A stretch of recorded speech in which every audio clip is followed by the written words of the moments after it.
Okay, Bismillahirrahmanirrahim. Assalamualaikum and a very good afternoon. So welcome to SEEE 2073. So this is for section 12. Okay, so today we are going to start with the first chapter entitled Introduction to Signal and System.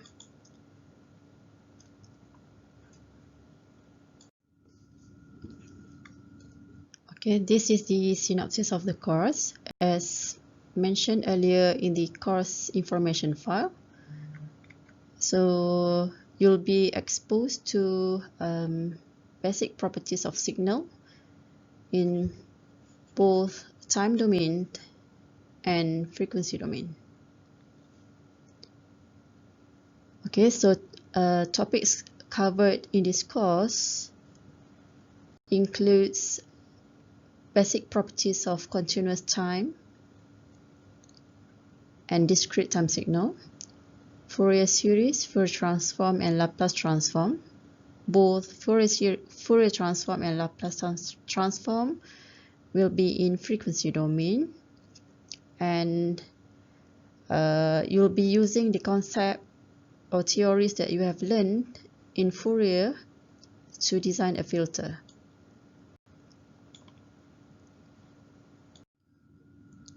Okay, so this slide summarizes the importance of studying signal and system. Okay, for example, it is basically fundamental to all engineering, as you'll be exposed to analyzing a signal by knowing its mathematical equation. So different signal will be represented by different equation. So later on, the information can be used to design a system.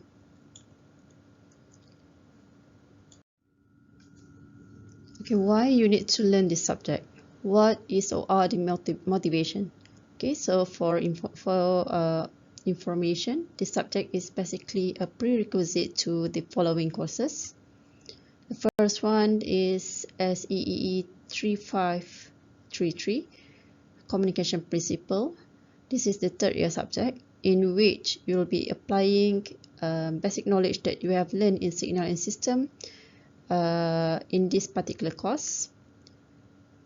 Next, in system modeling and analysis course, and also in digital processing signal. Okay, this slide shows the example of a practical system. When you have an input signal that will be transmitted to the end recipient or the receiver. So this is the original image.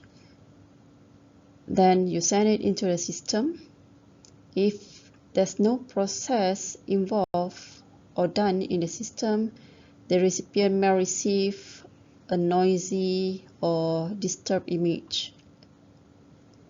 However, since we have the system included some filter and some process, so the information sent by the sender can be received at the receiving end as similar as the image sent by the sender. Okay, what is signal? What comes into your mind when you heard signal? Okay, so signal is basically a physical time varying quantities that carry information. So the keyword here is physical quantity, carry information, and it varies with time or space or distance. Okay, for example, we have temperature, human voice, signals, radio signals, stock market, and etc. So then, what is a system?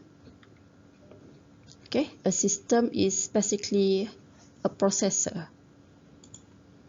a signal processor, that will extract information from the received signal, and then it will modify the original signal before it is sent. The signal is sent to the receiver. So the input signal will be sent into a system or a processor before the output signal is generated. Okay, these are the basic types of signal that you'll be dealing with in this course. The first one is the unit step function, then ramp function. We'll be seeing rectangular signal, unit impulse as well, sinusoidal, exponential, and sine function. Okay, so what is unit step function? So unit step function is given by ut.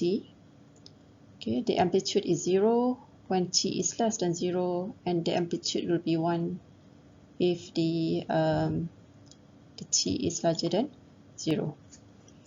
Okay, so this is y-axis and this is the x-axis. So the amplitude always be 0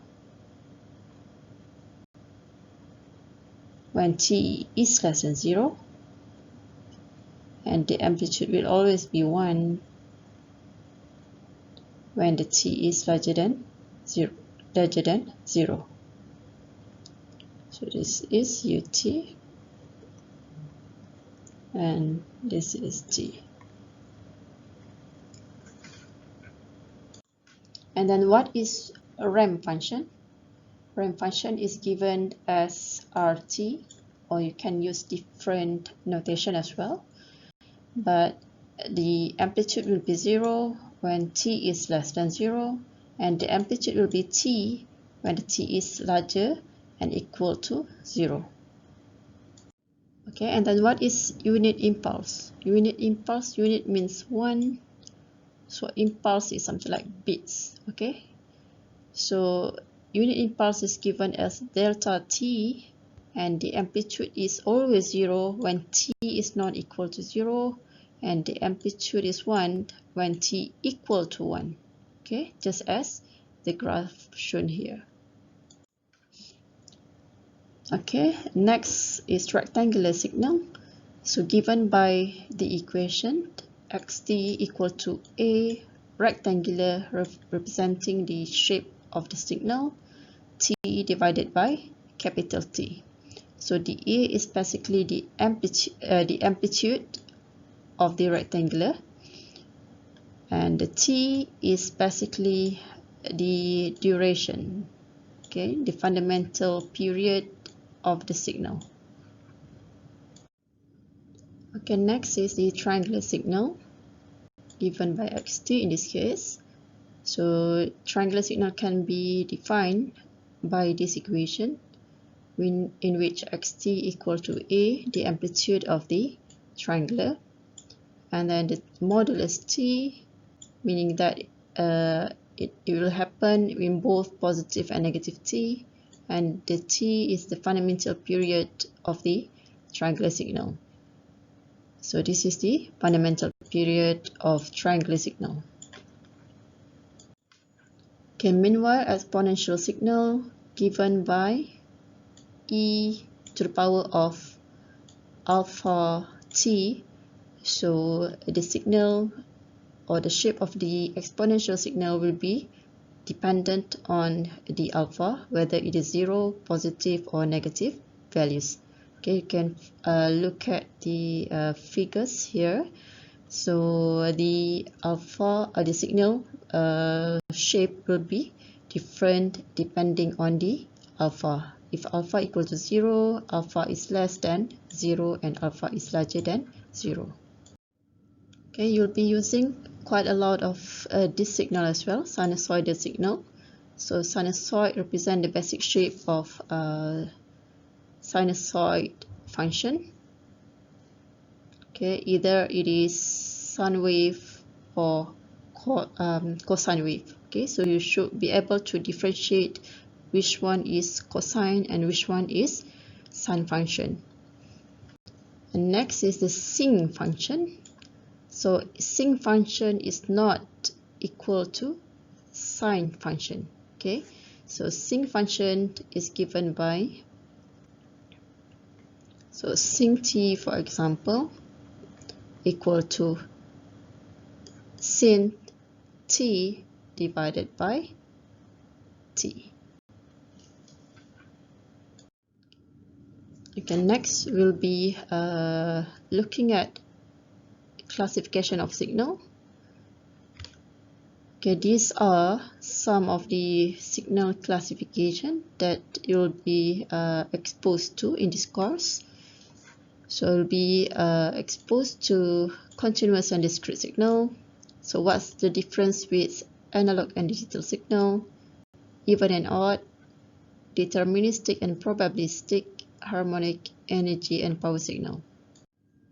Okay, let's look at how the signal looks like for each of these classification. So the first one is continuous time signal. So this is when you have an amplitude at all instant time of t. Okay, so you can see different amplitude at different t. Next is discrete time signal. So in this case, you have only specific values at specific t. Or in discrete time signal, we'll be using n representing the sequence, the bit sequence. If compared to continuous time, we'll be using time domain. An analog signal is basically more or less the same as continuous time signal.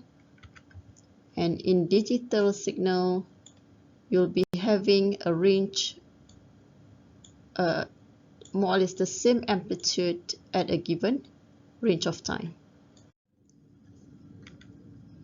Okay, next is the deterministic signal.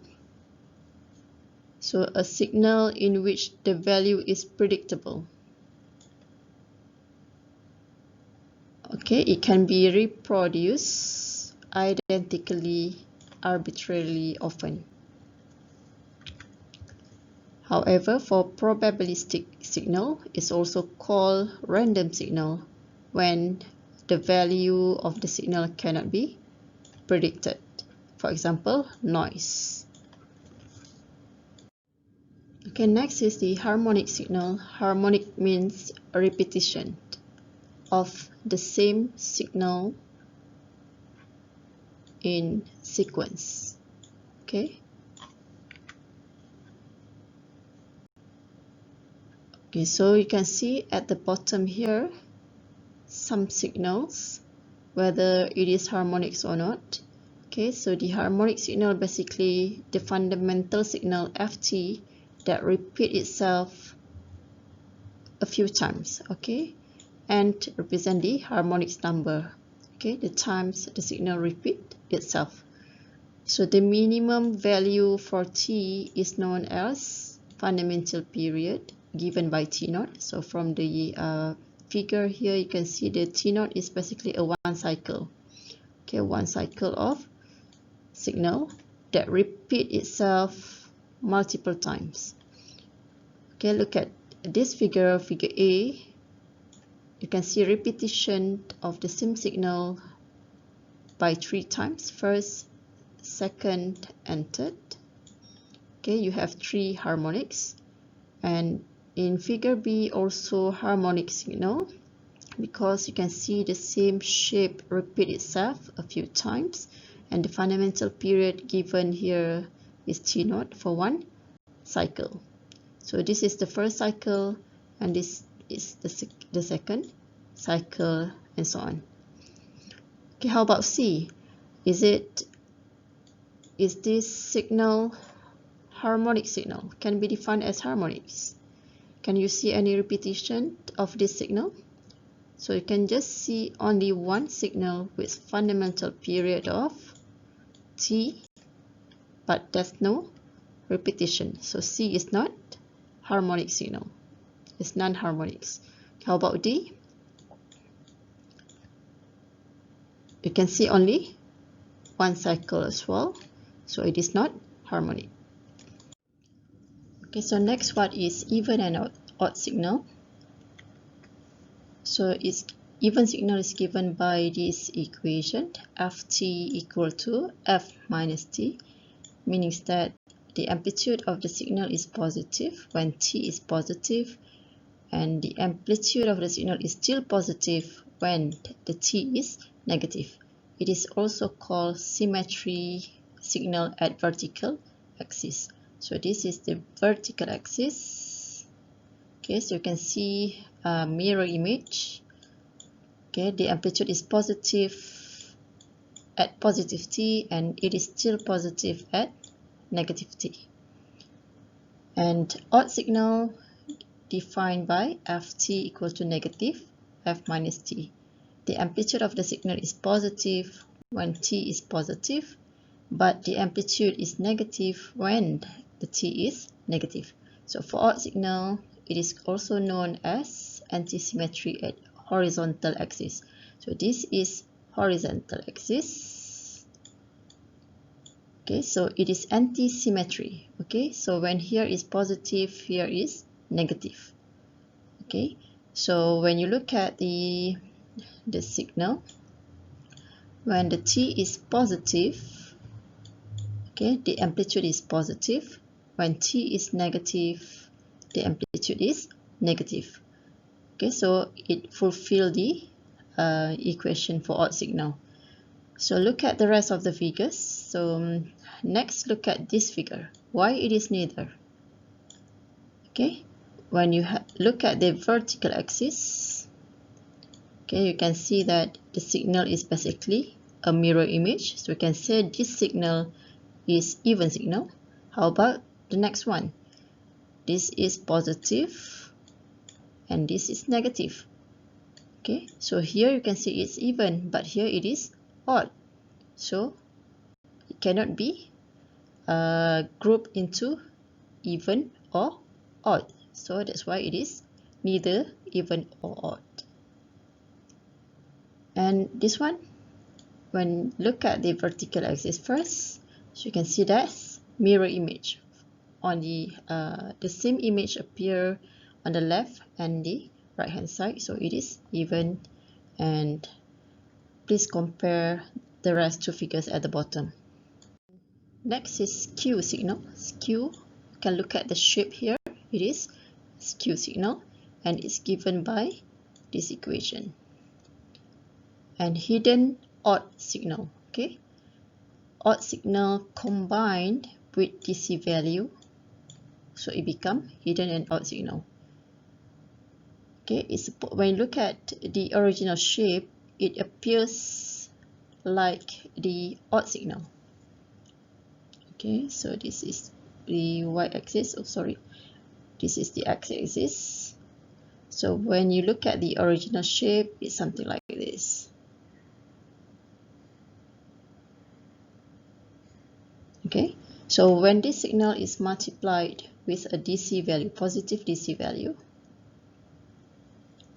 okay, so the signal become all positive. So you cannot see the negative part when the original signal being multiplied with the positive DC values.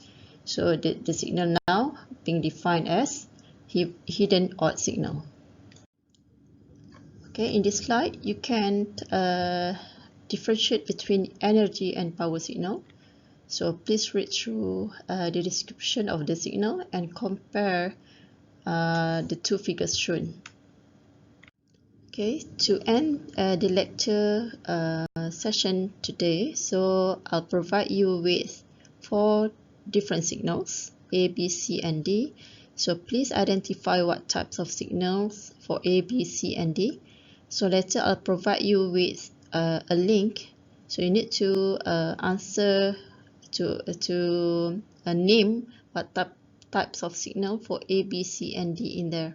So I'll be recording your participation and attendance based on your answer. Thank you.